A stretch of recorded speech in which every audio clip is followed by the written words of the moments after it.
Welcome to tonight's MDA Mayoral Candidate Forum. I'm Rod Austin. I'm a member of the MDA Board, and I will be the moderator for the evening.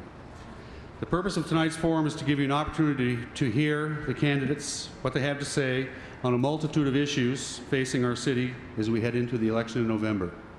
That's just around the corner.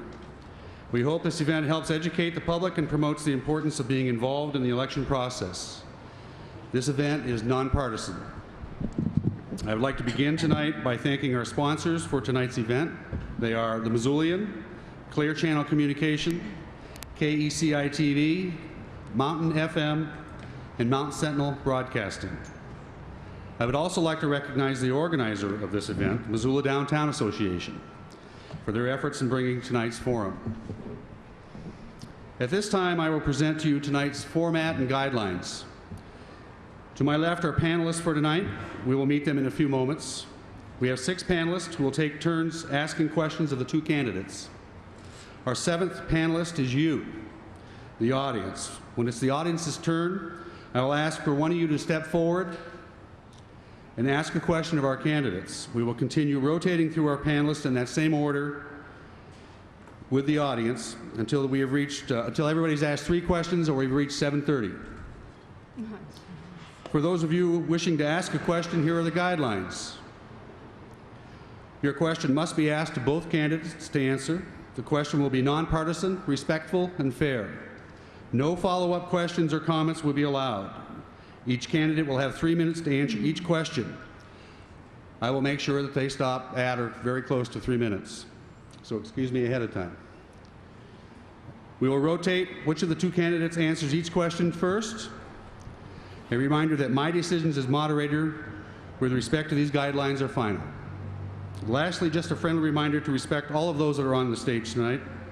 Please respect them as they ask and answer the questions brought forward tonight.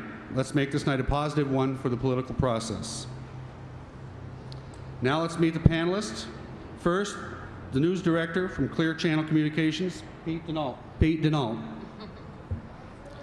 The president of the Missoula Downtown Association, Kim Cleglas-John.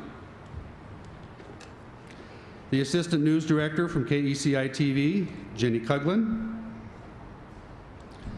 The news and program director at Mount Sentinel Broadcasting, Leslie Lotto. Administrative assistant at KMSO Radio, Molly Reese. And lastly, the business reporter from the Missoulian, Robert Struckman. Now the candidates. Our first candidate is employed at Adventure Cycling.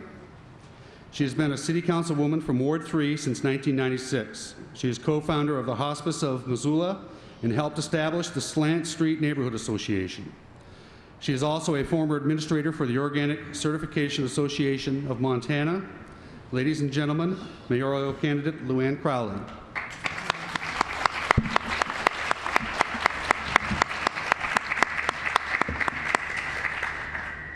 Our next candidate is owner and operator of Engen Creative and Worldwide of Travel. He has been a city councilman representing Ward 1 since 2002. He has been a past board member and president of the Missoula Food Bank and Missoula Downtown Association. He is currently a board member for the Missoula Cultural Council. Ladies and gentlemen, mayoral candidate John Engen.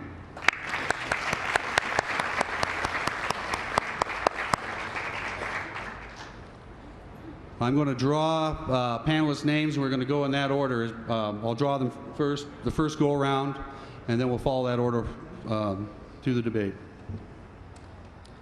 Leslie Lotto will go first. Thank you both for being here. First question. I've heard from a lot of people that they're very frustrated with the problems on Reserve Street. If you were elected, what do you plan to do to alleviate the tension from the traffic? I'm first. Thank you for that question. Thanks to the MDA for sponsoring this and all you folks for taking the time to be here. And thank you for all my supporters who got me here, especially those 5 voters. Really appreciate that. Reserve Street has become very frustrating for people. When we started and put Reserve Street in, we expected a general continuation of traffic increase. But it came at us all at once, it seems. So the whole point is to lessen the congestion, because we've learned from other towns and from our own city that we can't build our way out of this. We need to develop other ways for people to get around town. That's the main thing, isn't it? How do we get around Missoula when we're going places? So to me, we lessen the congestion by beefing up our other options. We talk about alternative transportation. We talk about our bus system, investing more in the ability of the bus system to serve us. When we put in a new subdivision, making sure that that subdivision gets on the transit line and is included in it. You know, there are a lot of good programs out there as well. There's something called the Flex Car, the ZIP program. We could have it downtown or at the university. The way it works is you put 7 to 10 cars in the parking lot at the parking commission. And you drive into town in the iRide van pool, or you van pool with somebody, some of your friends or your neighbors. If you need to do errands around town, you go down to the parking commission and you pick up that car for a small fee and you do your errands and you come back. We have to be innovative and creative about the way that we approach our transportation. It's going to increase as the population grows, but there are ways to address it. Thank you. Well, Reserve Street in particular is an issue that I've heard a lot as I've been on the campaign trail. And one of the things we can do, I think Luann is exactly right. We need to encourage alternative modes of transportation, but we still have a lot of folks who are going to make those trips in their cars. And we need to provide some opportunities to relieve that traffic by giving alternative routes. One of the ways we do that is by creating a grid system. The city of Missoula, working with the county, has already made some strides west of Missoula in creating a grid system that will help temper some of that traffic. The conflict and the tension for us as a city is trying to find the money to make some of this happen. We can do that through purchasing right-of-way. We can also now do it through some enabling legislation from the state through impact fees.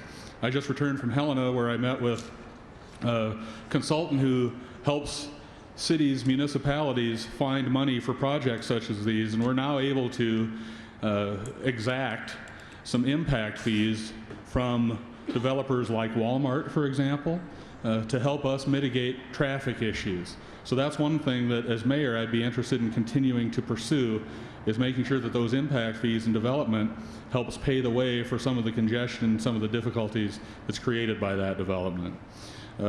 We need to do those grid systems throughout the city, not just west of Reserve. I think our efforts at rebuilding Russell Street so that we have safe streets for everyone, that's bikes, cars, pedestrians, will go a long way toward helping temper some of the pressures that are on Reserve Street. The worst thing we can do is add another 2 lanes to Reserve Street, because we'll just have another 2 lanes of bumper-to-bumper traffic. So we need to consider these alternatives and make sure that we're spending the money in the right places. The next panelist is Molly. A grant provided Missoula with extra police officers, and especially over the summer. And when that grant is no longer, how do you plan to keep the downtown area safe, and how will you fund it? Which grant? In this budget year, we actually added 6 police officers, and these are frontline officers who are engaged in being on the street, doing calls for service and responding to citizens 24 hours a day, 7 days a week, 365 days a year. Our studies have shown, and our officers continue to tell us, that the best way we can provide safe streets, safe neighborhoods, safe parks for our community is to have officers on the streets watching. So I've been committed over my 4 years as a city councilman to making sure that we add police officers as necessary. The city of Missoula is blessed, I think, with one of the most progressive police forces in the Northwest. There's not a head basher among them. These are folks who are very concerned about doing the right things for all of our citizens all of the time.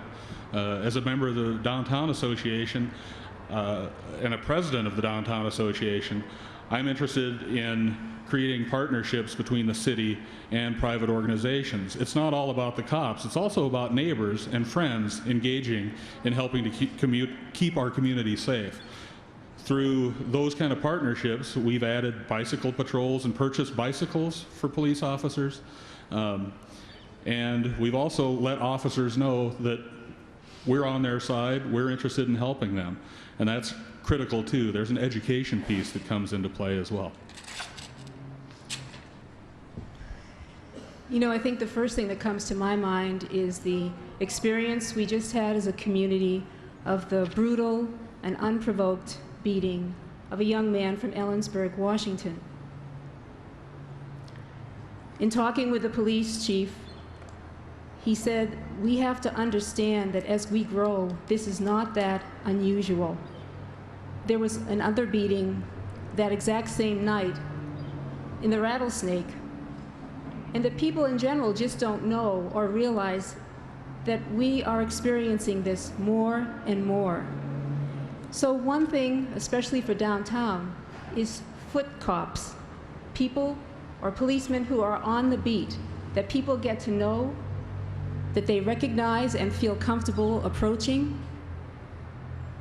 When you come down here and you listen to, as we did a few months ago during the summer, when MDA brought the police down and said, how do we keep downtown safe? He said, you've got to let us know what's going on. We can't respond, we can't keep track of things if we don't know what's going on. There was also a meeting at Southgate Mall this morning called Crime Prevention Through Environmental Design.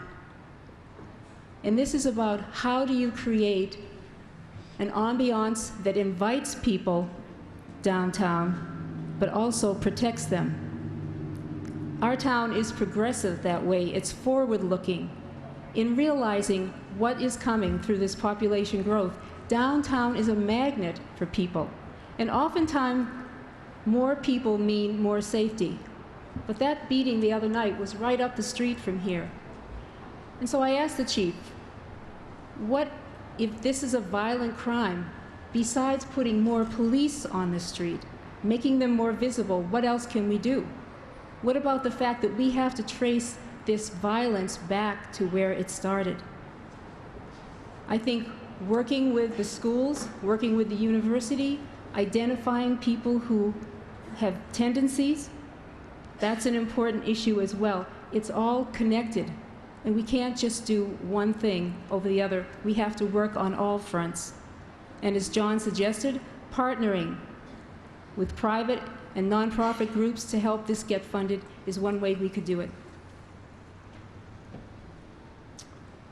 The next panelist's question will be Pete, and it will be for Luann. Beyond bond issues, how do you propose to catch up with essential fire and police services in areas that have already been annexed and are being annexed into the city of Missoula? Well, let me address the bond issue first. That's coming up on the ballot in November.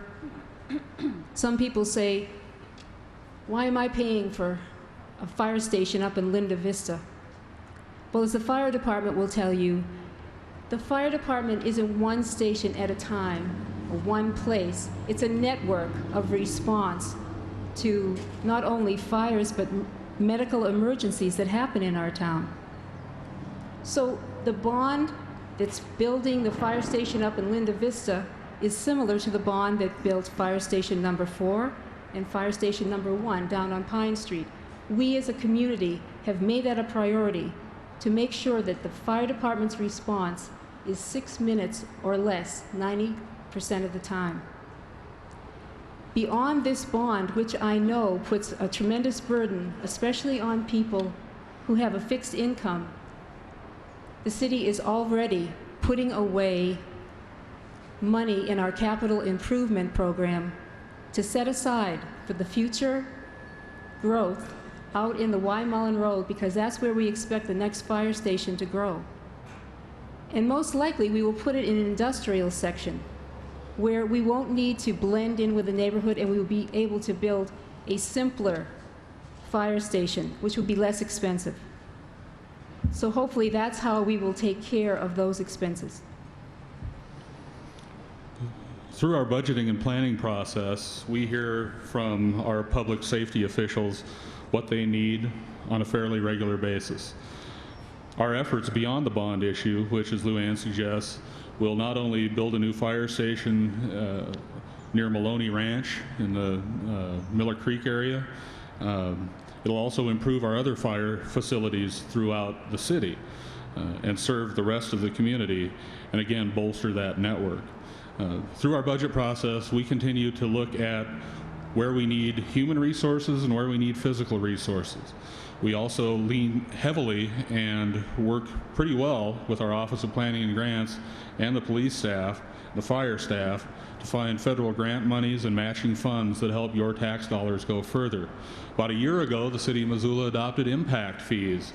Those impact fees go to help fund capital improvements that become necessary by virtue of growth. Again, it's an opportunity for growth to help pay its fair share of the infrastructure, the good stuff that our community relies on for its safety.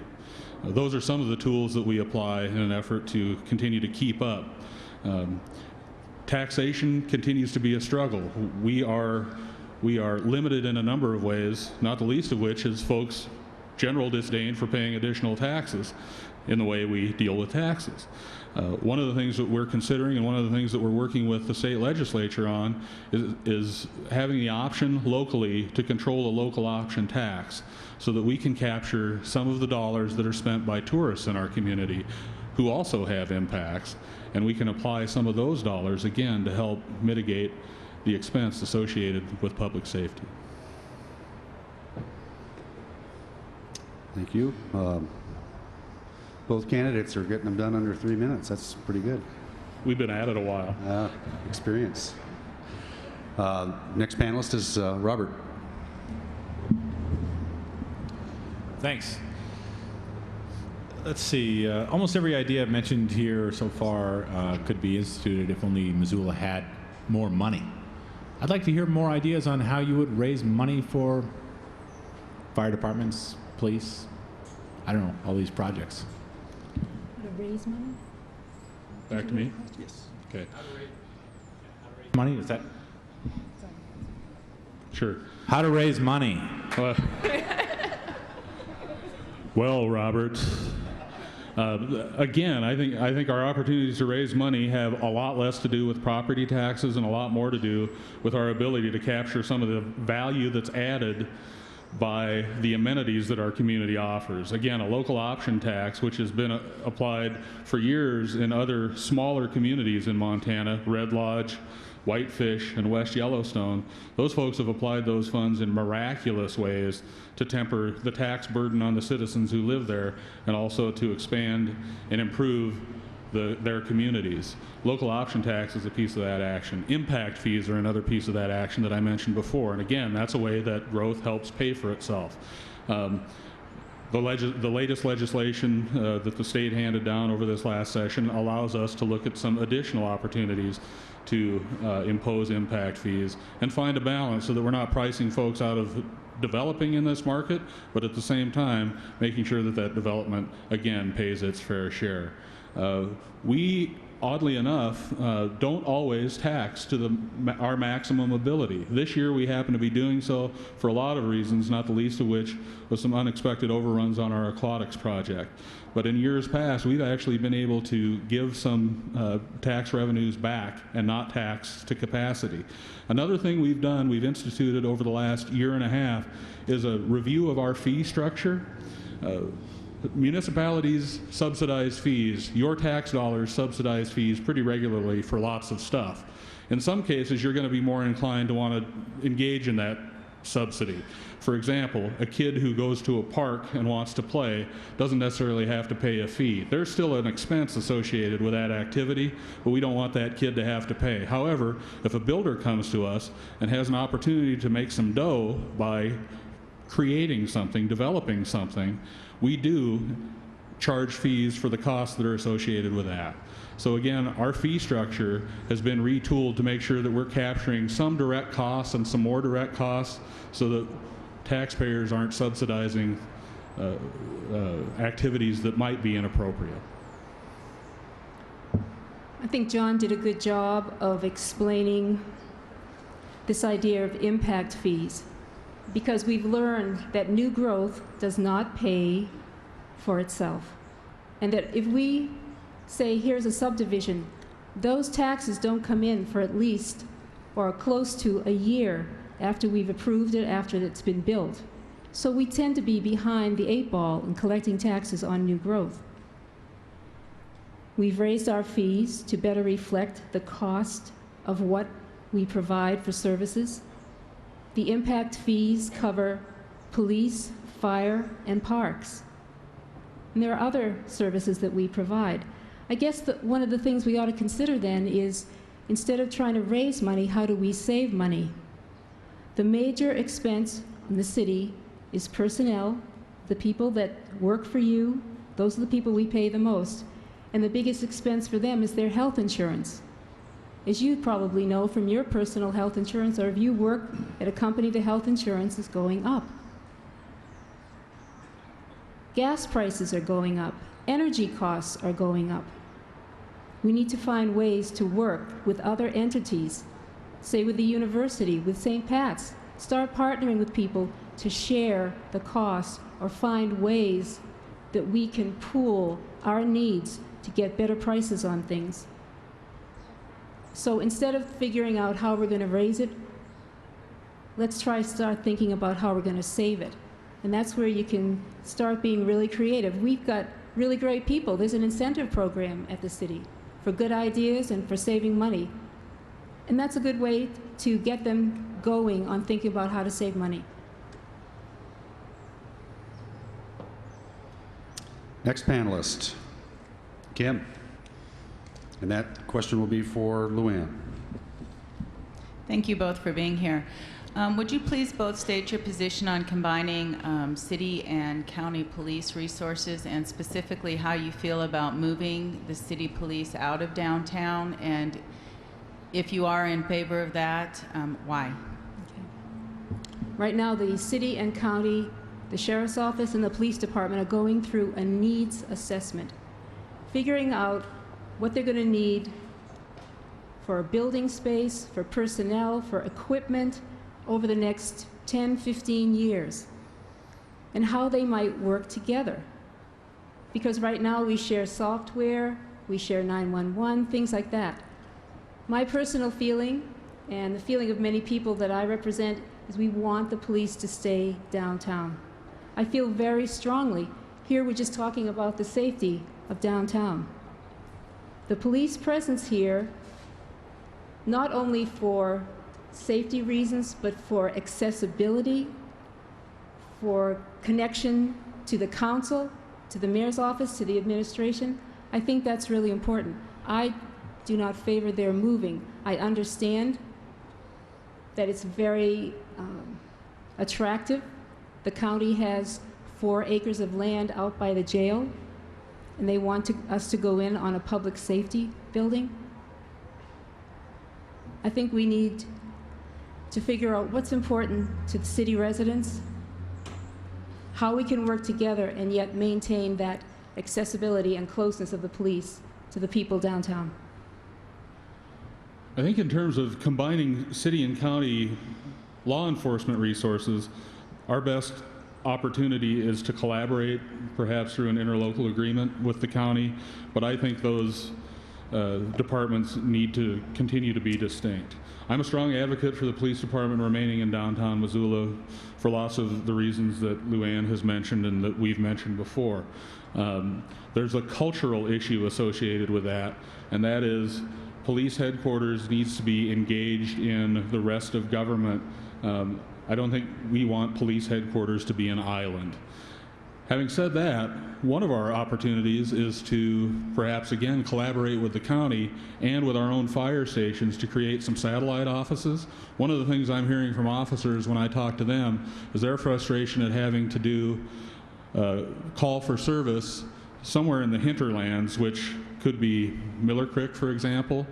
They'll do a call for service. They need to come all the way back downtown to do a report, which takes unnecessary time. It's not a particularly efficient use of their time. And I think if we could provide some additional opportunity for them to file reports closer to where they're doing business on any given working day, we might have better luck. Jenny, your question will be for John. I am a former UM student, graduated, now a young professional. When I was a student, I couldn't afford the apartments, and now as a young professional, I can't afford a house in Missoula. As mayor, what role would you play in creating affordable housing? Jenny, because I'm running for mayor, I will buy you a house if that's what it takes. I'm a former UM student as well, and I've faced some of the same issues. The issues are compounded for you and many other young professionals and young families in our community. One of the things that's changed over the course of the last couple of years is that we've built enough rental property, we've built enough multi-dwelling property, we've built enough apartments that we actually have a vacancy rate in our marketplace, which means if you're a slumlord, you're not doing the business you used to do, and consumers, you, young people, old people, anyone who wants a place to live on a rental basis has a better choice and a better opportunity. We have a healthier rental market. I think we need to do the same thing with our housing market. We need to build housing for seniors, we need to build housing for young families, we need to build housing for folks who simply don't have any money. We need to make sure that affordable, safe housing is readily available to our community. It's a difficult goal to achieve. We haven't done a great job of it. One of the things that's divided our community and caused problems is our effort at infilling in the wrong way. I think that the conversations we've had over alley houses have been not particularly productive. I think the conversations we've had about putting houses in core neighborhoods where folks don't want them has not been productive. I've been part of those conversations for 4 years and I followed the law. But I think we can start having better conversations as a community about building and creating housing stock that makes sense for our entire community. That means we redevelop lands that are underdeveloped or need redevelopment.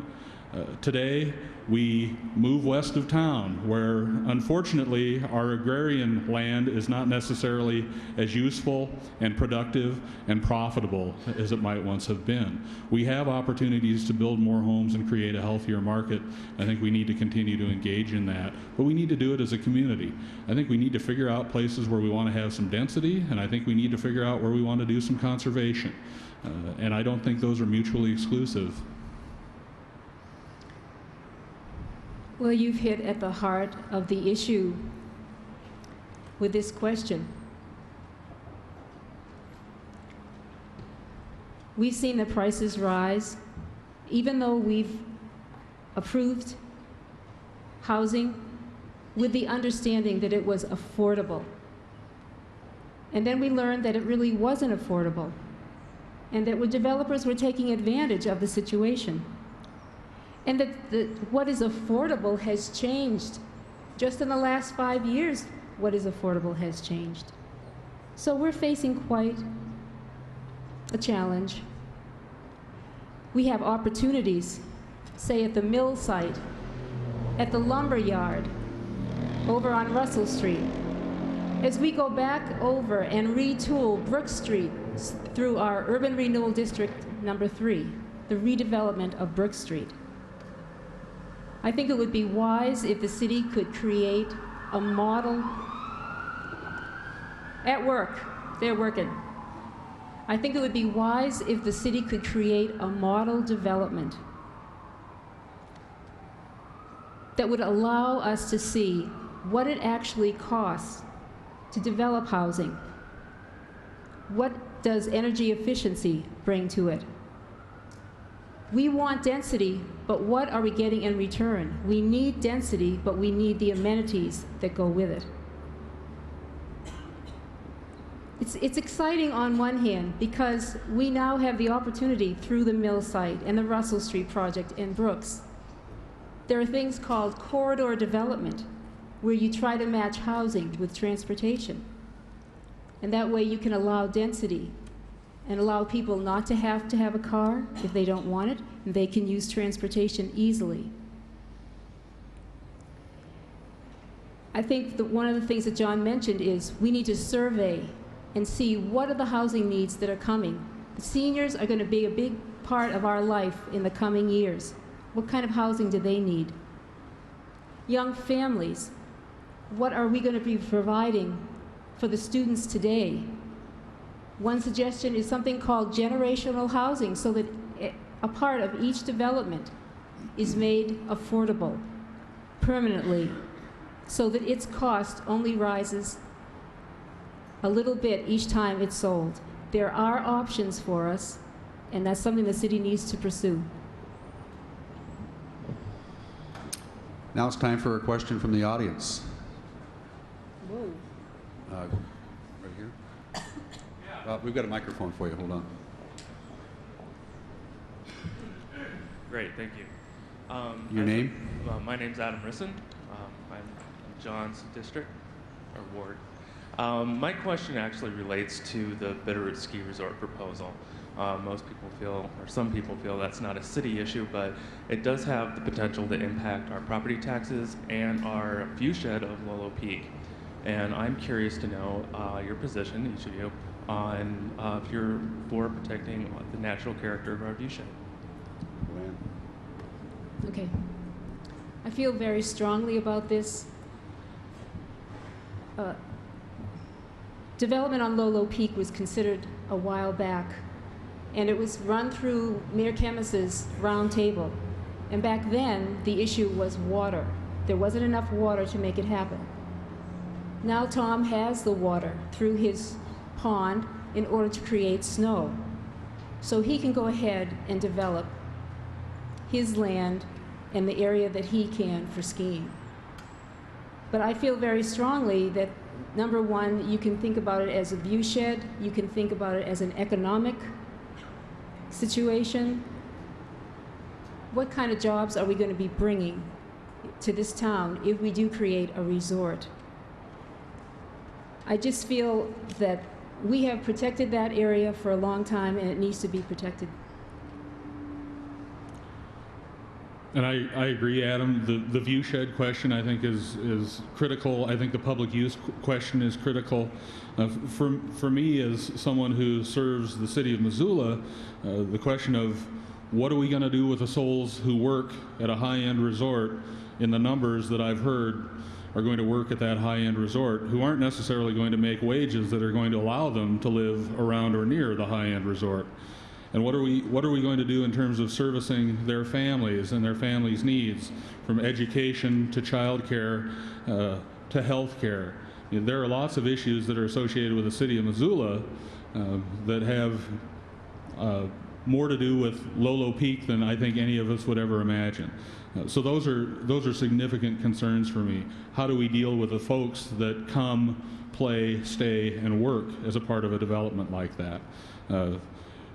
Gives me a gentle segue as someone who lives in Ward 1. You and I enjoy, as many other folks in our community, enjoy the opportunity to look to the east most mornings and see some mountains with few or no homes on them. I think we need to pass another open space bond so that places like Lolo Peak, critical viewshed, critical recreational amenities within our community are protected. I think we need to do that within the next 4 years. Sooner the better. Back for the second trip through the pan list. We'll use the same order. Leslie, your question will be directed to John. John. Are you reading your passport? Yes. Do you like it? I've heard from various, should I just say many, city firefighters that are frustrated with 39th Street and the fact that a meridian has been put in there and they cannot fit their trucks through. If they are the first responders and you hope to get them to where they need to be within 6 minutes, how is that possible if they can't get their trucks through? And what would you do to fix that? As of today, Leslie, as a city council person, I have yet to hear from a city firefighter that they've had difficulty traversing 39th Street. So I'd really like to hear it from those folks, and I would certainly respond to those safety issues because I think they're important. And if we can figure out ways to create, to bridge what may be a disconnect between our engineering department and our fire department, we ought to work on that. But I think communication is going to be critical, and it's not good enough for folks to talk to Leslie Lotto about it without talking to me about it, without talking to Luann about it, and without talking to each other about it. I mean, that's a critical issue, and we need to do that with all our departments in the city, and we need to do that with the county as well. The more we can communicate and talk about what some of the constraints, some of the challenges, and some of the opportunities are with our public processes and public projects, we're in trouble. So we need to work on that. You know, what that brings up for me is one of the first things I'm going to do as mayor is to go and meet all the people who work for the city. I call it walk a day in my shoes. I want to meet all the people who work for this city, and I want to hear what their job is like, what the challenges are, and what they see are fixes for the problems. I want to create that relationship that people feel comfortable in coming to the mayor's office and saying, this is a problem and I'd like your help fixing it. The reason I wonder about this statement is that before anything is put on the ground, both the fire and the police, especially the fire trucks, are asked to go out and test to make sure. People used to wonder, how are they going to get around the traffic circles? They always went out and tested it. That question comes up all the time. We're very aware that all those fire trucks have to operate as quickly as possible, so we try to foresee any problems. And so engineering always works with the fire department before anything is put on the ground. Molly, your question will be for Luann. It's an easy one. Do you support a bypass, and especially on the south end of town, and why or why not? I don't think I've made up my mind yet. I mean, that's a very complicated question, how that would work. You'd have to work with the state, you have to work with the businesses. That's something that we'd need one of those feasibility studies on to see how it would work. Let's face it, the question of transportation and how we're getting people around town, it comes back to that again, because people are looking for ways around the traffic. And so that has to bring us back to, when we put a subdivision in, where is the bus shelter? Where is the park and ride? Where are the things that make it easy for people to get around town? As a middle-aged man with a slight weight problem, the term bypass is troubling to me in general. This one's more troubling to me, mostly because of the routes I've heard that this bypass might take. This bypass might take a route through Tower Street, over the river, through open space property that we've just purchased a couple of years ago. That's part of our system of parks, recreation, and open space. I have some strong doubts that some of the folks who live around or near those areas are going to be very interested in having a 4-lane or a 5-lane system with bridges rolling through their neighborhood in an effort to help folks from the Bitterroot get to the Flathead. I have the same suspicion that some folks aren't going to be very interested, if they're retailers in downtown Missoula or on Reserve Street, in having more people bypass Missoula for any reason. Having said all that, we still have to have some opportunity for folks to figure out different ways to get north and south in our city. And that's what that grid system, I think we discussed before, helps to do. There may still need to be a bypass, and if there is, I suspect that the Montana Department of Transportation and the feds are going to be engaged. But we're also talking about at least 4 bridges that come off the top of my head, and I'm guessing those are $4 or $5 million or $6 million or $7 million bucks a piece. So it's a pretty expensive piece of business as well. For that money, we might be able to figure out some alternatives that still meet our goals. Pete, you're next. Question for John.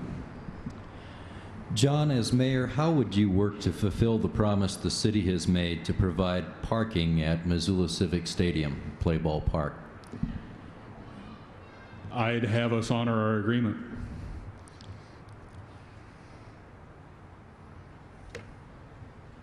I think you're up, Luann. Well, that's easy to say. I think it's a little bit more complicated than that. You know, we're going to be doing a development, the mill site development. And that land has been owned by the Silver family, the Idaho, whatever they're called. Those folks that own it have owned it and leased it for 100 years, and it's been very difficult to wrestle that land away from them. But finally, Kevin Mitty from Shelter West has a purchase on it. And now we're going to get a chance to see what can be done. And I believe that part of his subdivision plan includes giving place for the Civic Stadium parking.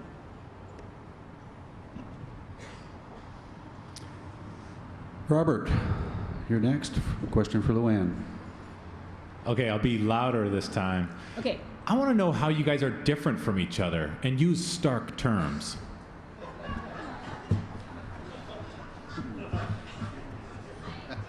Not physically, not physically. Actually, to be blunt and stark, I've got 20 years on this guy. I do. I have 20 years of life experience, the ins and outs of relationships, the ups and downs of life and how you handle them.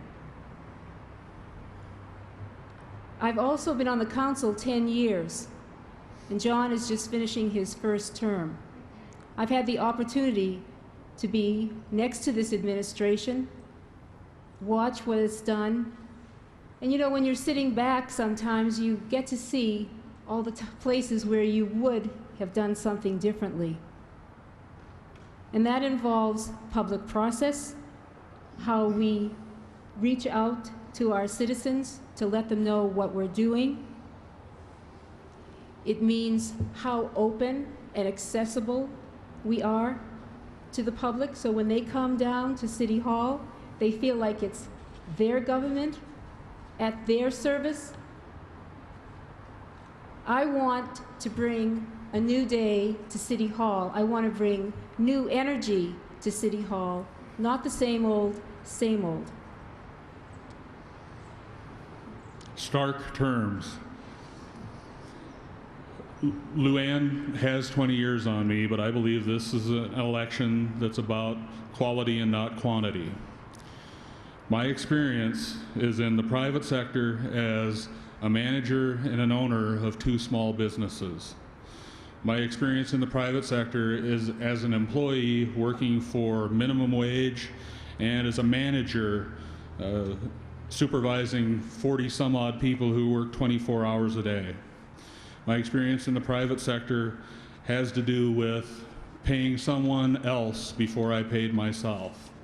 My experience in the public sector has been as a volunteer on lots of boards, and I do that for the same reason that I entered public service as a city council person. I have an ethic of service and a belief that when we work together without complex agendas and lots of anger, we get things done as a community. That's the ethic I've brought to board service. That's the ethic I've brought to city council. I make difficult decisions under difficult circumstances that aren't particularly popular. Whether it's sewer in the Rattlesnake Valley, which is not particularly popular, but it's something that I believe is important to the protection of our aquifer, to voting against an occupancy standard that I believe was discriminatory and unenforceable. I've made difficult decisions under difficult circumstances, and that's what a leader does. Kim, you're next. Luann will start. Oh, excuse me, John will start. I'm sorry.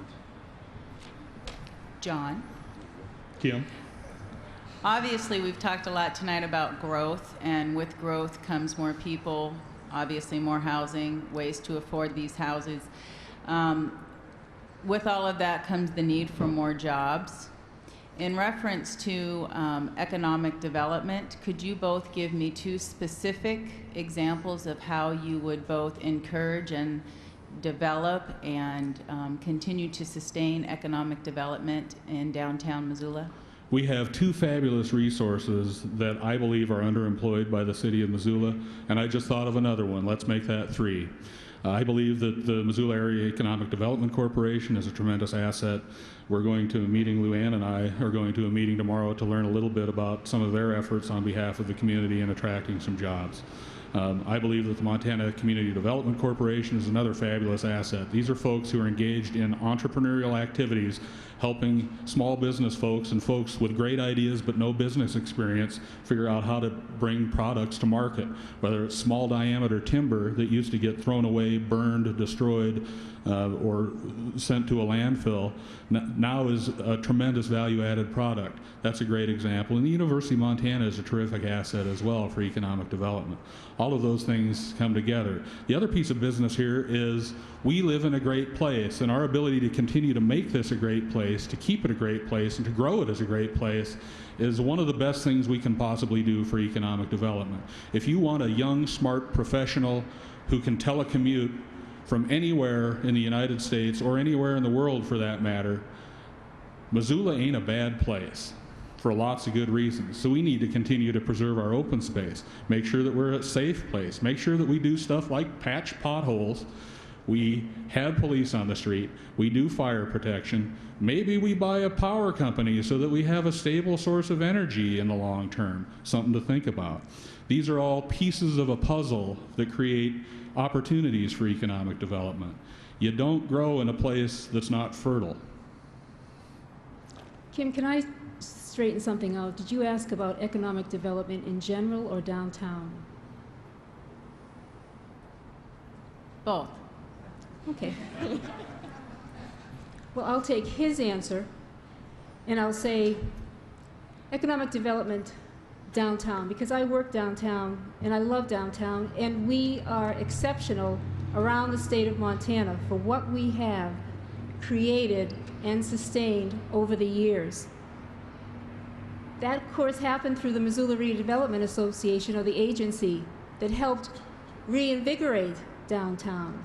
And now the Missoula Downtown Association has taken on, and the people here have said, we're going to tax ourselves and continue to maintain and sustain the viability of this place with the Business Improvement District. The city of Missoula is part of that Business Improvement District. And I think that's where a lot of our energy as a city needs to go. Yes, we have the World Trade Center, we have the university. Coming downtown, what do people come for? They come for the cultural events. They come for the shopping. They come for all the things that happen down here and attract that vibrant life that we have. Another way we can do it is bring more people down here by creating housing for families. We need to get, this place used to be a place where you could go to a hardware store. It was like a neighborhood down here. I want to bring some of that back so that downtown always has shoppers and people ready to go to different things right here, so that you live across from St. Pat's where you work.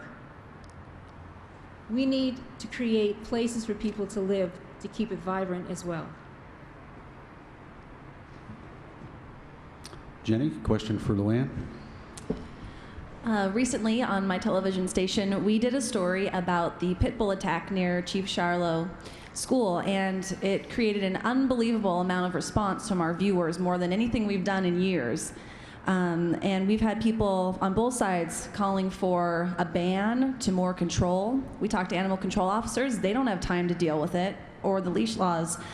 Where do you stand on this issue? Well, as Chair of Public Health and Safety, we have invited in the animal control people, the police, the parks people, and all kinds of people, the bike ped department, people who are aware of the situation and who can affect a change. What we've been told by animal control is, statistically, we are not seeing a lot of attacks. But this has raised the question, people do complain to us there are more dogs off leash. And if they are off leash and are ticketed, what are they fined? The minimum is $25. We've heard that in the Forest Service, the man who goes around and checks up at the Rattlesnake or up at Patty Canyon, he only does it a couple of times a week. When he finds a dog off leash, it's $50 right away. So it seems that there is not a lot of desire at this point on the council, although we are still gathering information, to put a ban on pit bulls. This is a dog town. We are tolerant of those things. At the same time, seniors are coming up to us and telling us, I'm afraid to walk on the streets of Missoula because of the unleashed dogs. And we have a problem, and we're addressing it. And Luann's right, and thanks to her leadership on the Public Safety and Health Committee, we're making some progress in that regard. This is one of the classic cases that I think the punishment to a certain degree needs to fit the crime. If you're not responsible enough to protect your dog and others with a leash, you probably ought to pay a significant fine as a consequence of that irresponsible action. Part of this is about personal responsibility and us helping folks recognize that. Having said that, it occurs to me I'd like to talk more about downtown economic development, and I haven't used all my time. So I'll segue ever so slightly in a tricky manner that only a politician can engage in. Another couple of pieces of business that have to do specifically with downtown redevelopment. One of the things you can do to help revitalize an area of downtown and kickstart economic development is put a baseball stadium in the heart of the city that families can enjoy, and we have done that. It's a beautiful thing. The other thing we can do is cooperate with St. Patrick Hospital, Safeway, neighbors to provide an opportunity for a new Safeway store in downtown Missoula and a fresh place for St. Patrick Hospital to continue to grow and create the kind of quality jobs that let folks buy houses in our town. Time for an audience question. Whoa, got them going. Guy standing up in the back. Your name, please. Thank you. My name is Todd Ferris, and I live in the 44 Ranch subdivision. And the question I have is, through the years, I've been involved in the process with the public and the planning board and others, and it hasn't gone real good as far as I can see. And what I want to know from you guys for the future and the development and the annexation that you guys are going to continue to do, how are you going to get the public involved, more involved than they have been today? And as I look around this place today, I'm saddened by the fact that this room is not filled. My turn. Well, Mr. Ferris, having heard your testimony at City Hall with regard to 44 Ranch Estates and the 44 Ranch subdivision, I think your frustration is an example of what we see a lot, and that's folks engage when something's going wrong, in their opinion.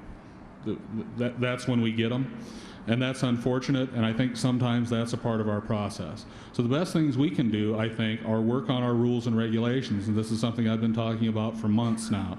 We need to refine our rules and regulations so that the public understands them, so that our folks who enforce and interpret those rules understand them, and so that the development community understands them, so that we don't kind of trip over each other and lead each other down garden paths that have nothing to do with reality.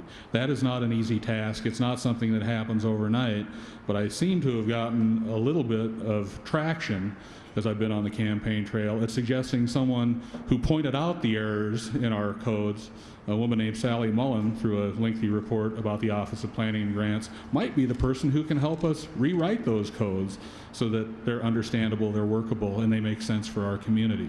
Again, not everybody's happy at every turn. We need to provide opportunities for folks to have voices. We need to provide as much predictability in the process as we can, but ultimately we have to make some difficult decisions, and sometimes those decisions don't make everyone happy. One of the things I have run on as a council person over the last 10 years is giving people a voice in the decisions that impact their lives. That's how I got involved with politics, because of things that happened in my neighborhood. And because of that experience, I can empathize with people who feel like, where did this come from? Who feel like they've been thrown in the deep end of the pool if they don't understand the lingo of the ordinance, they don't understand the process. I agree with John about rewriting the rules and regulations so that they're clear, so that everybody's on the same page. But at the same time, we need to make people feel like this is your neighborhood, you're part of this process from the beginning. One of the things I want to do to make our local government more accessible is to have a monthly call-in show with the mayor. Invite department heads. What did we do last month? What are we going to be doing so that there's a heads up to people out there in the viewing audience, in our neighborhoods, about what the city is planning and why and how. I remember when you came in, and you came in as a neighborhood, 29 families strong, as I recall. That's the kind of dedication and passion people feel for their neighborhoods that has to be respected.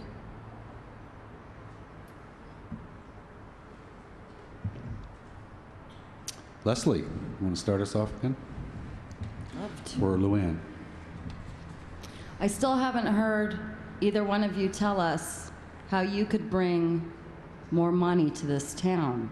How can you get better paying jobs here? And would you raise the minimum wage from $5.15 an hour so that people can afford houses here?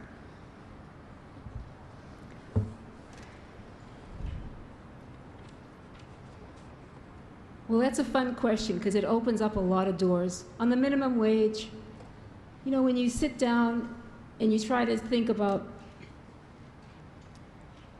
it sounds like a black and white question. Yes, let's raise the minimum wage and everybody will be happy and buy houses. Now that's not going to happen. Even at a livable wage in this town, people can't afford houses. But anything that we try to do in that area needs to be a community conversation so that the business community who would be impacted understands what it means to try to live on a low income. And the folks who are requesting an adjustment understand the impact of what it does to a business. That deserves a community discussion that we probably will be having in the next few years. As far as bringing jobs to this town, we do that all the time by preserving the quality of life that we have. Why do you think North Reserve is going crazy? Why do you think the Hilton came and brought their convention center? And oh, by the way, that's another thing that separates John and me. I didn't vote to give the Hilton the sign on the 6th floor because I really believe that the uniqueness and quality that we have is represented in that sign ordinance that was written together with citizens and business people, and that we needed to stand up for that standard. So the market will bring money for jobs by our continuing to preserve the quality of life we have. I have thought about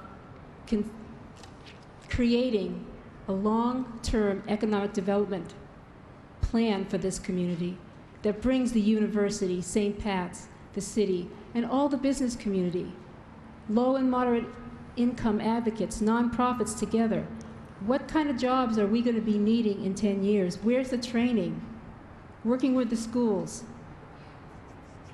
There's a lot that we can do to figure out where the jobs are needed and how we can provide them.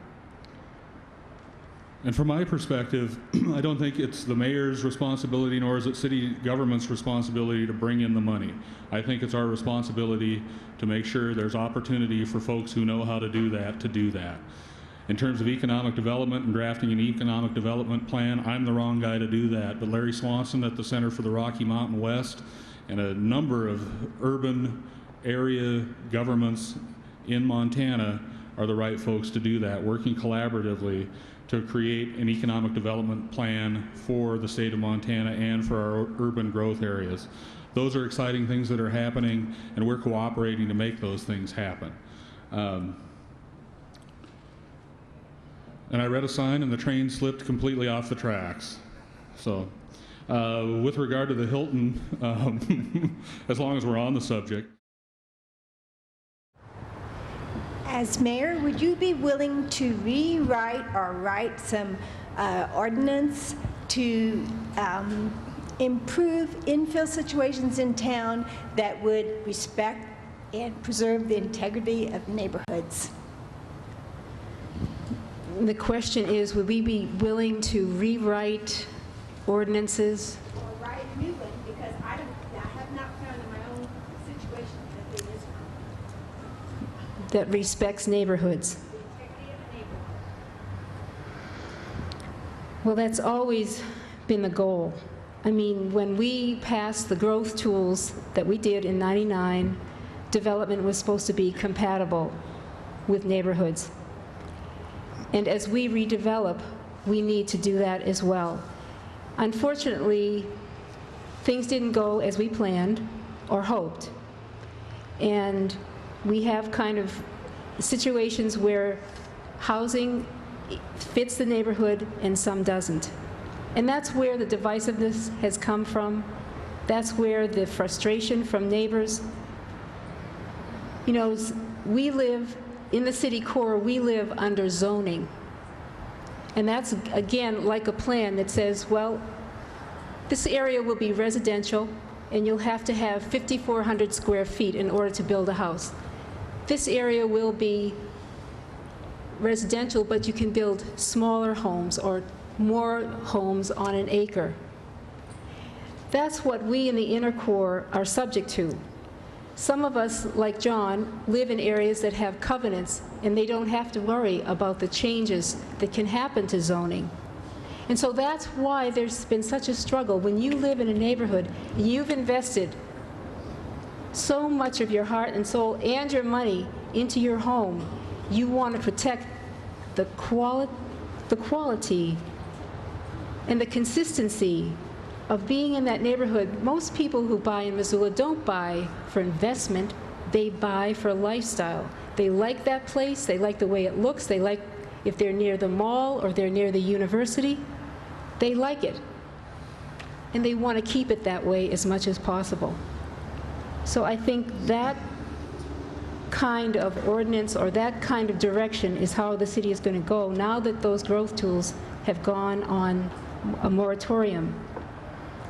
And we're going to take the planning back into the neighborhoods.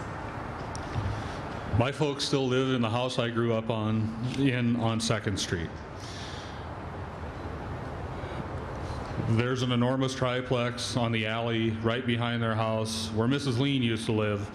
That's where her garage was. I used to change her windows. She overpaid me. It was a wonderful job, and I have fond memories of that lot. My parents sit on their small deck on 2nd Street summer evenings. My dad looks up and he says, they can watch us and we can watch them to the 3rd-story window. He's bugged by infill. My mother is bugged by infill. It's infill that doesn't work in some cases. We need to address that. I don't have to wait to be mayor to do that. I've tried to engage in that as a city council member by asking ordinances to be drafted that take care of some of the issues incrementally as we move along. One of those is I asked that we consider small lot development standards so that if we're going to develop on a small lot and it's legal for someone to exercise their property rights, that development fits in with the neighborhood. It's a complicated piece of business, but it's a start. The other piece of legislation that I put forward for the council's consideration is a scraping ordinance, and that is one where you don't tear down a house that's straddling 2 lots so you can put up 2 houses that don't make a great deal of sense in the neighborhood. Those are some incremental steps that make some sense. When we can compromise and work within the law, I think we can relieve some of the heartburn that we have over infill, and I know there's plenty of it. Infill still makes sense in some places. It still makes good sense in some places, and in some cases, that's the way our neighborhoods came about. So we need to figure out ways to compromise so that that infill works. back to panelists. Pete, you're up, and the question will start with John. John, what's your position on the Federation of Cities attempting to purchase Northwest Energy, and what potential upsides would this provide, and what potential downsides to both ratepayers and the cities involved in this purchase? Spent about 4 hours listening to members of the board of Montana Public Power Incorporated talk about those very questions, Pete. The upsides are these. If the cities can pull this off, Montanans will have local control over the distribution and transmission of electricity that comes to their homes and businesses. That's local control that is not in place now, that was in place to a certain degree with Montana Power, because lots of the shares of Montana Power were owned by Montanans. The folks who are owning the shares of what's Northwestern Energy now in bankruptcy have very little interest in what you and I think about our rates. They have a lot more interest in making a buck, and that's part of the way this stuff works. So I think we have some real opportunity if we can do a number of things. First, debt financing of about $2 billion is complicated, and I don't know if we can do it. Second, I don't know if the public regulators will buy our plan necessarily. That's another piece of business. Third, we don't know if Northwestern shareholders will accept the offer. If they do, however, there seems to me to be a tremendous opportunity for us to have some say in our energy fate over the long term. The second piece of business that comes from that is an opportunity to actually create some supply as well. That seems to be the missing link that concerns a lot of folks. If you just buy the wires and the way to get power from point A to point B, but you don't have much control over the supply, you're not in great shape. I generally think that the market works pretty well, but this is a utility that's a natural monopoly. And under these circumstances, I think it's regulated, and we can probably do a better job of keeping these resources available for Montanans over the long term. It's attractive to think that we could have some control over the energy that we need. But mostly at this point, I'm seeing the downside. I'm seeing, first of all, that this is a private corporation. When the council approved this, we were not allowed to make any changes to the agreement among the cities. We had no input, and the public didn't have any input. So this is a closed corporation that is making the deals for us, and we have to trust them. We will be taking on incredible debt, and it's called being a captive ratepayer. There's no place else to go but us to pay the rates that whatever will come. And while we may have the transmission, we will still have to buy the power on the open market. So that's a big hill to climb in order to have control over our fate. I think it's a brave move, but I don't know how smart it is. Audience question, right here.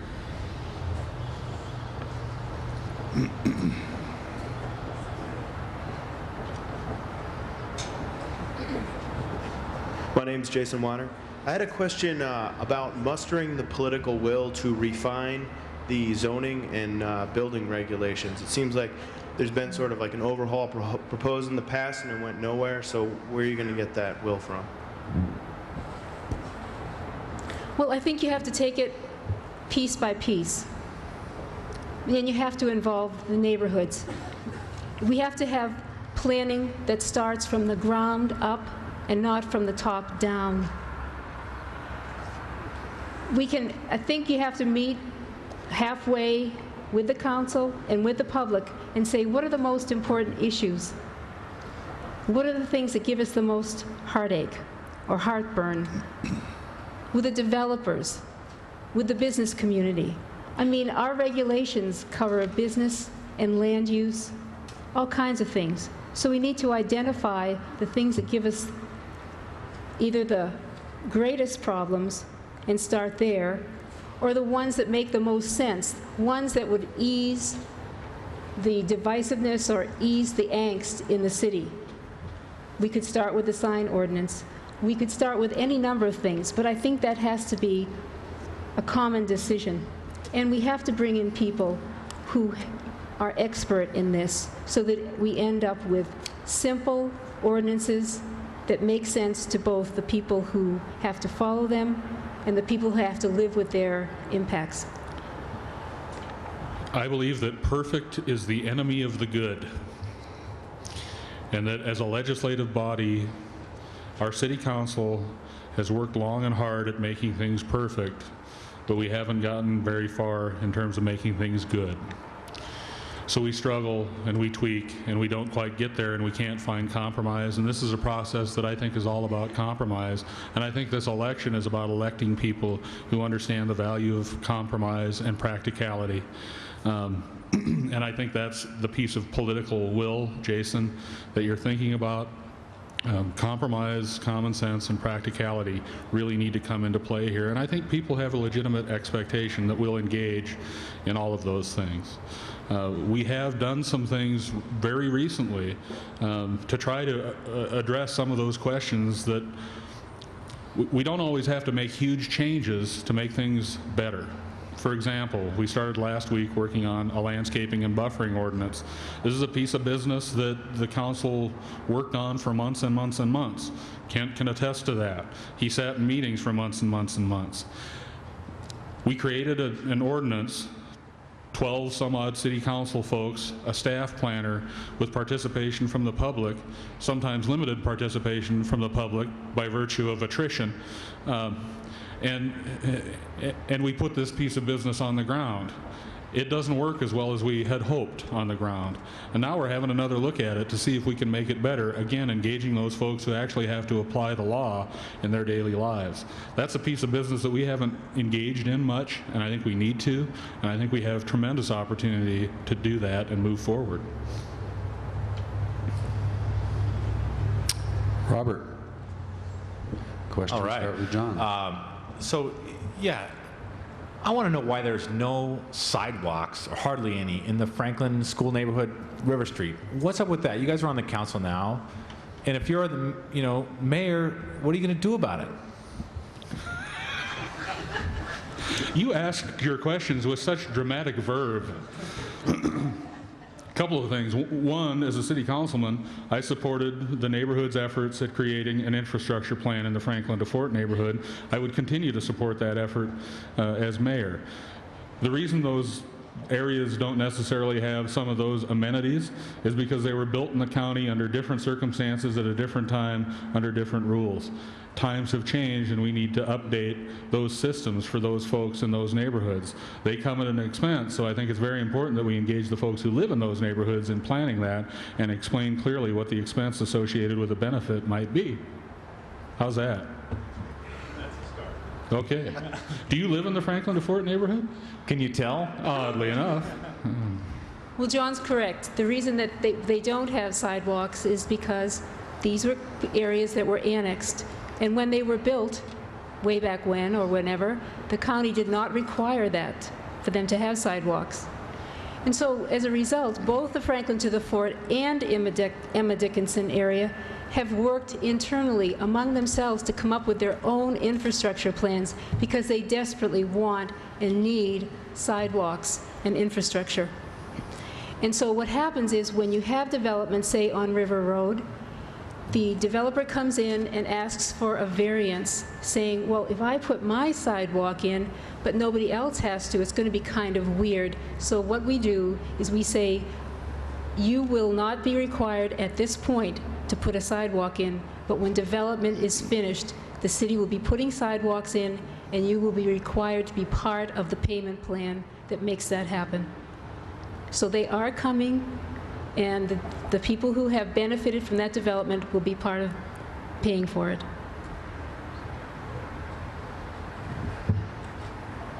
I've actually been to some Franklin to the Fort meetings. That's a pretty organized group, so watch out. Another question from the audience. In the back, in the middle. That's you. I'm just trying to make Julie run back and forth. Hi, my name is Carrie O'Haron, and I work in the downtown area. And I think Missoula's unique to Montana because we're very tolerant of a lot of things that a lot of other places in Montana are not tolerant of. But I think we're getting to the point where our tolerance is compromising our safety and commerce downtown.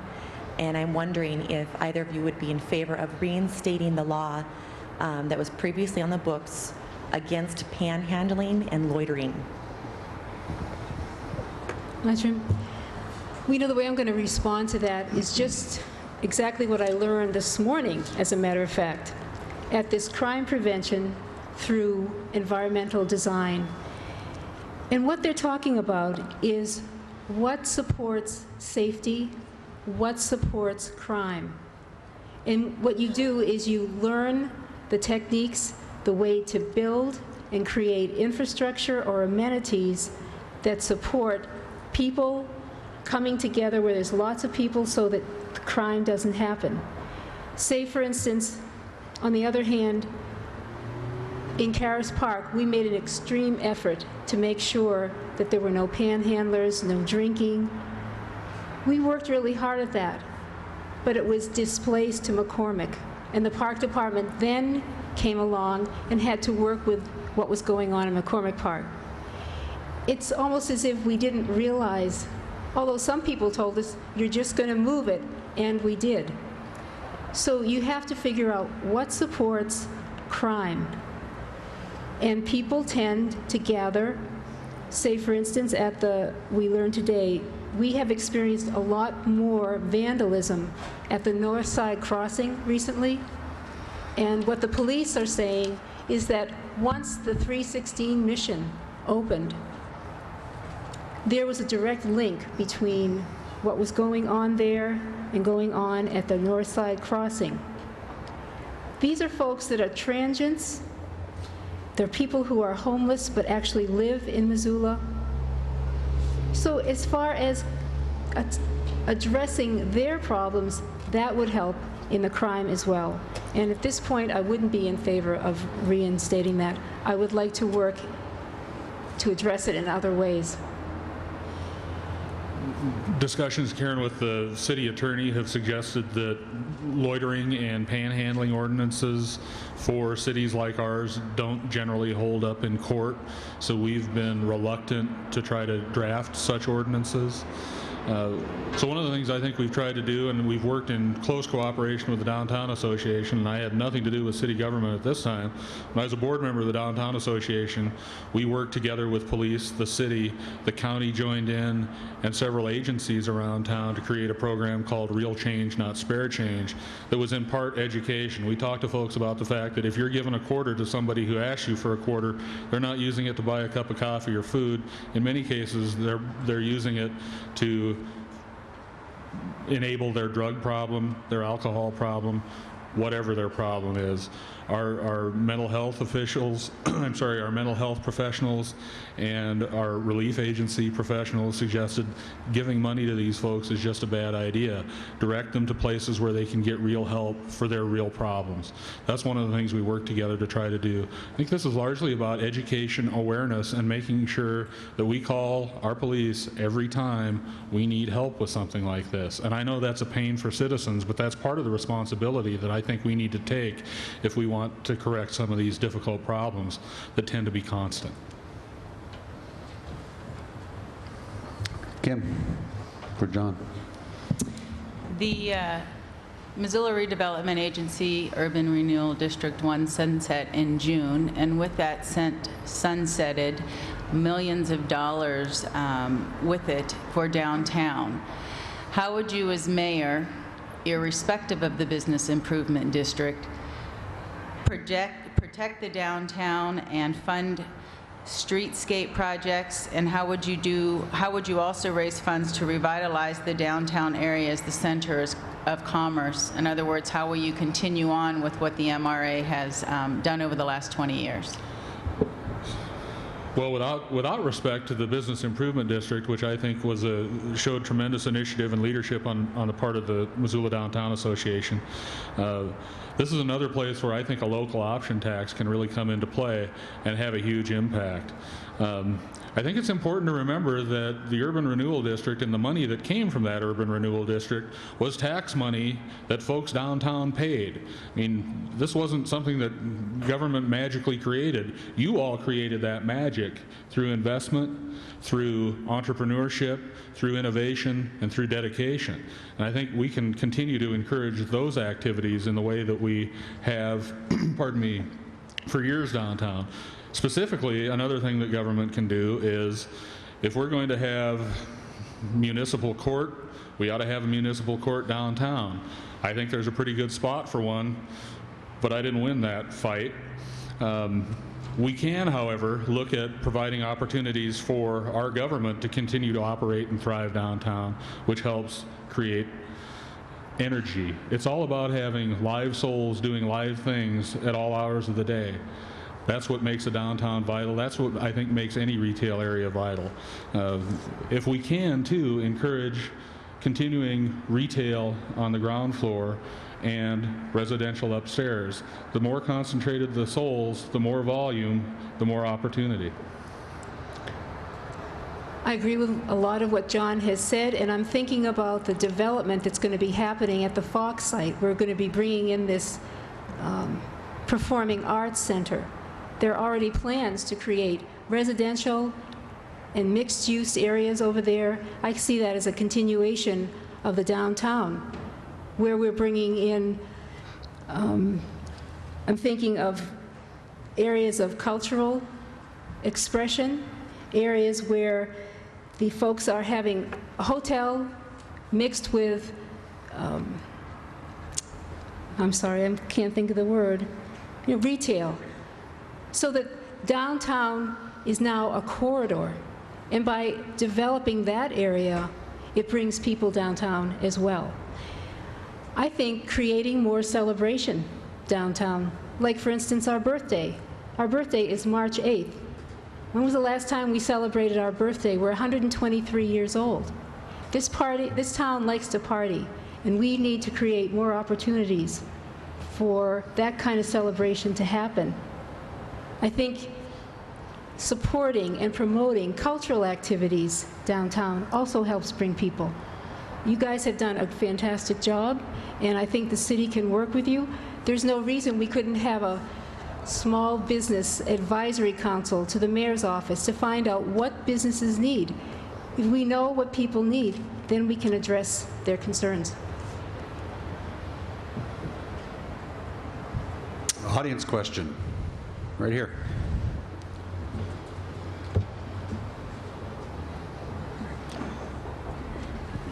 Hi, my name is Roger Chalmers. I'm a 9 Mile resident. I have a little heavier question, I think. According to the Department of Energy, nuclear waste is going to be shipped through Montana, projected between 2007 and 2010, and it may be sooner because of the terrorist activity. What is your position about the safety of the largest city in that route through Montana? Okay. I've been very interested in this subject since the chlorine spill in Alberton, when I realized that it could happen right here in Missoula, and we would have to figure out what to do. I then became part of a committee that worked with the police, the fire, the health department, the railroad, the county commissioners, Mr. Chalmers, to figure out how to better communicate plans, to figure out who's in charge, who does what first, and second, who takes command. And through all of that, it even prompted me to get onto the local emergency planning commission to figure out how are we going to operate if we have an emergency. I think that's one of the most important things we can do. We can learn from what happened down south, and we can say, neighborhood by neighborhood, if you have to get out of town, what are you going to do? If you have to take care of the elderly in your neighborhood, what are you going to do? This is where the neighborhood councils could come into great standing by helping neighbors figure out, what do I need packed? What's my plan? How do I get the kids? Where do I go? Just talking to people beforehand, people said that if they had trains down in Louisiana, they could have evacuated people. We need to be thinking about light rail as well as an option for our ability to evacuate. Working with MRL is one of the major things. We have to reach out to them. They're very open to working with the city as far as creating a safety zone, as far as letting us know what's coming through so people are more aware and cognizant of the danger that passes through. You're talking nuclear waste, but every day in this town we have trains and trucks that take hazardous material through here. And most of us go about our business blithely unaware of the danger that is there. I strongly feel that our fire and police and all the people that we depend on for emergency planning are well prepared. Now it's time for us to be well prepared. And I think Luann's absolutely right. I don't recall the year, but I remember nuclear waste controversy on trains years ago. I think we addressed it then pretty strongly, pretty firmly, and pretty actively, and I think we would probably need to do the same thing as well. And I think engaging those partners is critical to that. Jenny, we did get back to you for John. All right, as at least the last question from the panelists, I want to know what's your hot button issue, I guess. What's the most important thing to you in this election, and what is your exact stance on it? John. And I start. I'm so glad it's getting darker because I become more attractive as light falls. I think the most important issue for me as somebody who's marginally reformed is the time to preserve and protect our open space, the tangible piece of quality of life that I can get my arms around and that we can all talk about, our hillsides, our green spaces, our public lands. I think the time is now to pass another open space bond. I think it's critical that we ask the community to cooperate once again in preserving those spaces for ourselves and our children and their children. You asked for one, that's it. Okay. I think the hot button issue for me is providing an open and accessible government, one that people feel connected to. As I go around talking to people, there's a feeling of disenfranchisement, of not feeling that anybody's listening, that if they show up to a public hearing, the deal's been done. What's the point? That if they go to a meeting, how much influence they really have. I want to change that feeling. That's what motivates me, to give voice to the people who are impacted by the decisions that we make. We need to make the decisions with input from the people who have to live with it. We walk away. The developer walks away. And then everybody else has to live with it. So that has to be one of the main things that we do. So when you are sitting there left with whatever's been decided, that you feel good about it if you can, or if you don't, at least you know that your voice was heard and respected. An audience question. Right here, Marshall. My name is Marshall Delano. It occurs to me sitting here tonight that this has been Salish territory for thousands of years, and yet I look around Missoula, I don't see any Indians on the city council, I don't see any on the county commission, I don't see any Indian judges, I don't see any Indian policemen, and I don't see any Indian bank tellers. If you're elected mayor, what could you do, or what would you do to try to improve the opportunities for American Indians in Missoula? Thank you. I have already sat down with a representative from the Indian Peoples Center and talked with her about her support for me and what that would mean. And as I mentioned the other night at a forum, I would recruit Native Americans for employment in the city. That's the place that I can make an impact. I would bring them in and say, how can we make you a face of this city?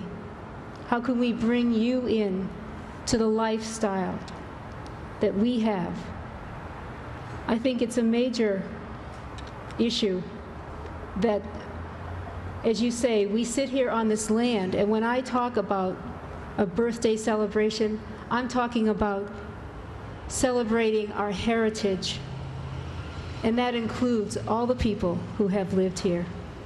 So I would make that one of my priorities, to include Native Americans in as many areas as possible. I know that the police department has tried in their recruiting process to do this, and I would encourage that in every department we have. And I would continue to encourage the same activities, Marshall.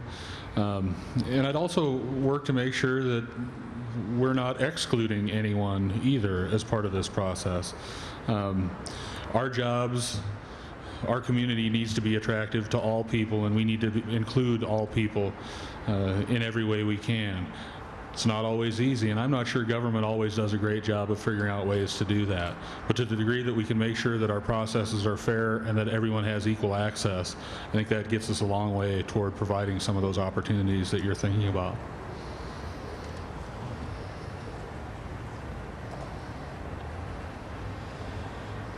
Another audience question. Right here. There you go. Since you've both been on the council with our current mayor, how would you, if you were to make out a report card, instead of talking about what will happen, how would you assess what has happened during your term with our current mayor, and what would you do differently? Let me start. Let's see. We ended with you, yes. Okay. I think the main, what would I do differently, or how would I assess the mayor? I think the main thing that I would do differently is public process, is reach out and realize that when you're going into a process, whether it be a civic stadium, whether it be the sewer, whether it be a subdivision, you don't have all the answers. It's not your job to tell people how it's going to be. It's your job to work with people and collaborate, communicate with them, find out what their ideas are. As I go around campaigning, I realize, which I've realized before, we have so many intelligent, smart people in this town who are thinking about these problems all the time, who want to be involved, and they haven't found a way in. They haven't found ways to contribute. And I think that's one of the main things that I would do differently. Invite people, find ways for people to contribute.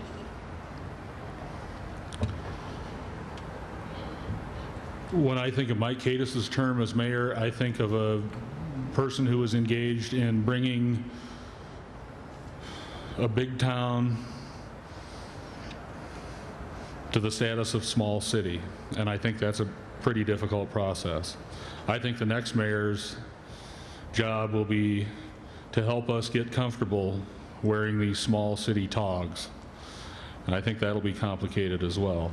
We need to get comfortable in our own skin, and we've suffered from, I think, some pretty tough growing pains, but I have tremendous hope that we can work together to overcome that and to kind of figure out how we want to move forward as we grow.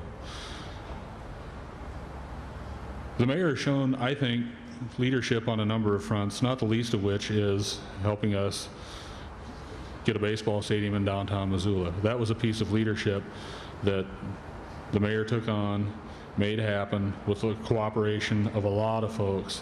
I think otherwise we might have had a baseball stadium out near the airport that was inaccessible to lots of folks, and instead we have a great again, community asset and amenity in downtown Missoula. I think the mayor's worked diligently to make sure that we have professional staff. He has worked diligently to make sure that we have balanced budgets and budgets that are responsible. And I think those are important professional pieces of this puzzle that a mayor needs to continue to provide to our community.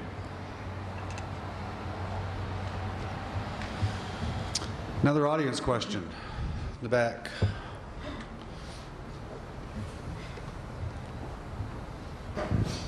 We're going to look at city-county consolidation in the future as we have in the past. Do you feel there's some point in the future when it would be obvious? And do you think there's different kinds of services that could be consolidated in spite of not consolidating? You know, Abe, I just got a memo on this morning, and apparently consolidation will happen when hell freezes over. I think consolidation makes a tremendous amount of sense for a lot of terrific reasons.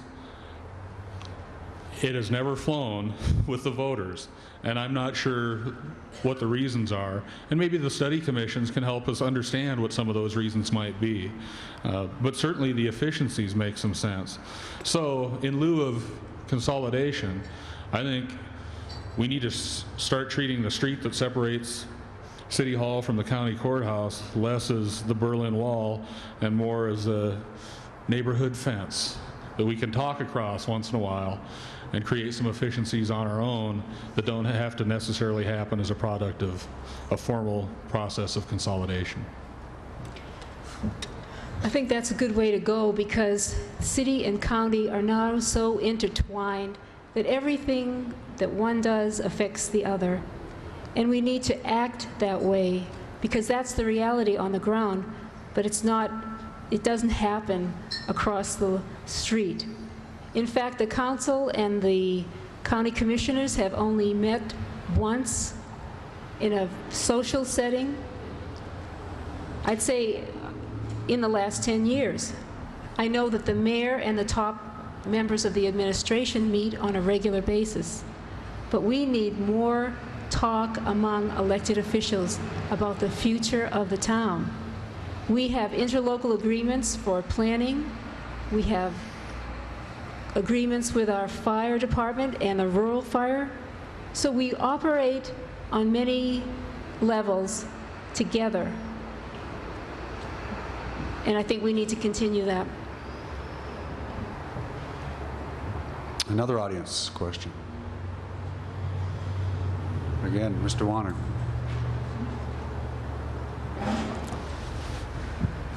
Sorry for hogging the mic here, but with the future development of the Y. Mullen plan, what are you guys going to do about the infrastructure that needs to be built first before we can continue the growth out there? Mullen Road cannot handle it, Reserve Street can't handle it, and I don't think Broadway is going to handle it. So I wanted to know what you guys would do to lessen the burden. Well, I'll go first. Number one, any development, as we have said before, we are trying to push through streets that take the pressure off Mullen to connect to Reserve, to connect to Broadway. That's one of the basic things we can do. Even the highway department has asked us not to develop anymore till we have an infrastructure plan. We are putting some sort of pressure on our planning office to come up with an infrastructure plan just for that corridor, because it is so intense there, and development keeps coming in on a continuous basis. I think we really have to, sit down with the commissioners. They're helping to approve subdivisions out there. We are. And we have to work with the developers to make sure that when they put something in, they find alternate ways out of that subdivision instead of just Mullen Road.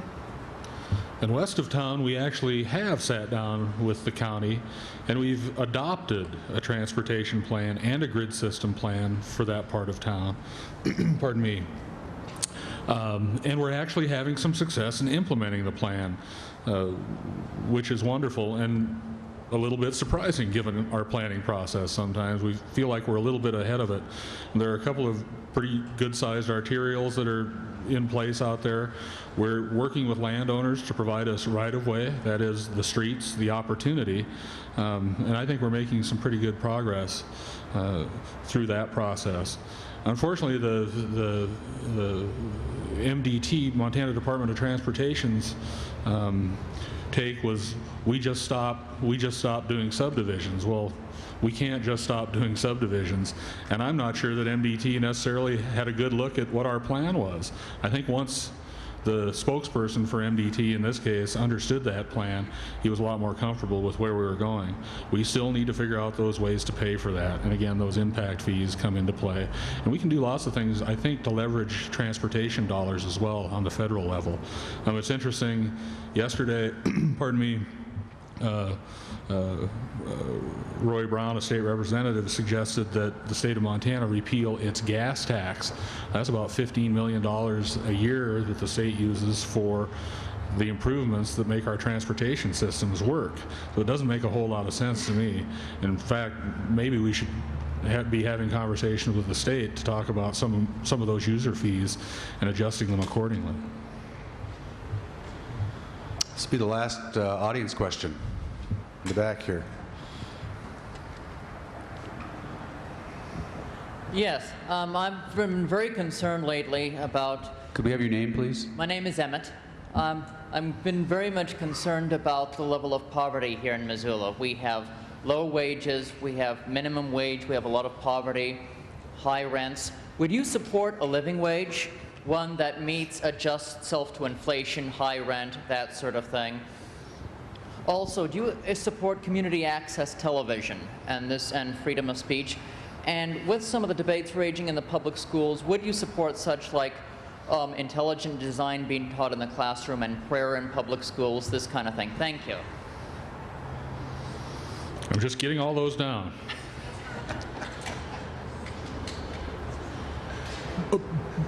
Poverty is enormously complex, and raising wages is a difficult thing to do as a local government. I certainly support an increase in the federal minimum wage. It's been at least 10 years since that last increase, and I think we can at least take that incremental step toward providing folks something closer to a living wage.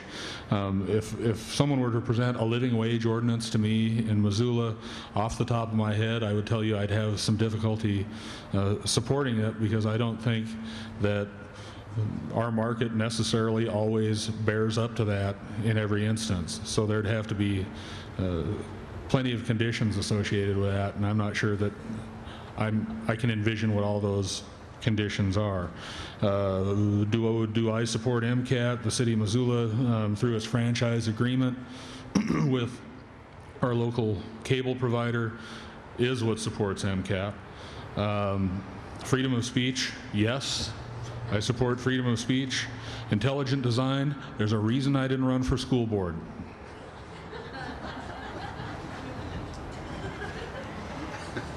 You know, I'm glad you brought that issue of poverty up, because we are experiencing an increasing gap between those who have and those who don't.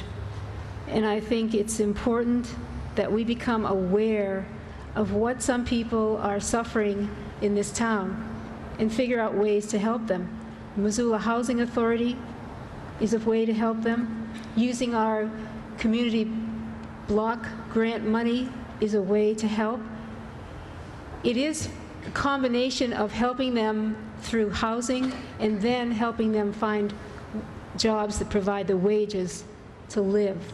A livable wage means that you're making enough to provide for your basic needs: food, rent, utilities, health care. That's a lot in Missoula these days. And as I said before, if we're going to have any push to have a livable wage, we need to have that as a community conversation.